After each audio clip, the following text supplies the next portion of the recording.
Moin Moin, wir sind Kevin und Christiane. Wir habt jūs in lange Reis mit den Toch mockt. Wie wären wir in Vernettenstroppen von junge Plattdütschen, Dänen, Fräsen, Sorben und Sinti und Roma. Genau, und ein Ort, an dem wir sind, das ist Boetsen in der Lusitz. Sie seht das hier oben auch auf Bilversorb schreiben. Und vielleicht hört ihr auch an den Norm, das klingt nicht so wirklich als das Deutsche. Das liegt daran, dass das historisch belegt ist. Und wir haben nur in der SAS-Redaktion gesagt, wir nehmen das die historische Form in der SAS-Wörterbuch ab.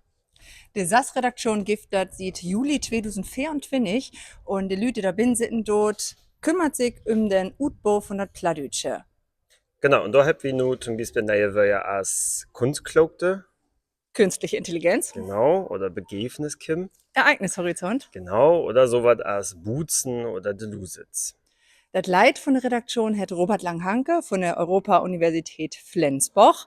Und mit dabei ist auch der Verskill. Das ist ja ein von den großen Literaturgesellschaften für die Plattdütsche und die sich all seit viele Jahren die Plattdütsche Rechtschrieben auch kümmern dort. Genau, und wenn ihr zum Beispiel Wörterförstlich habt, Feedback oder auch Kritik, dann schreibt uns gern. Die Mailadresse ist redaktion@sas-platt.de. Und wie wünscht Joe ein Schöne Weihnachtszeit. Weihnachtszeit!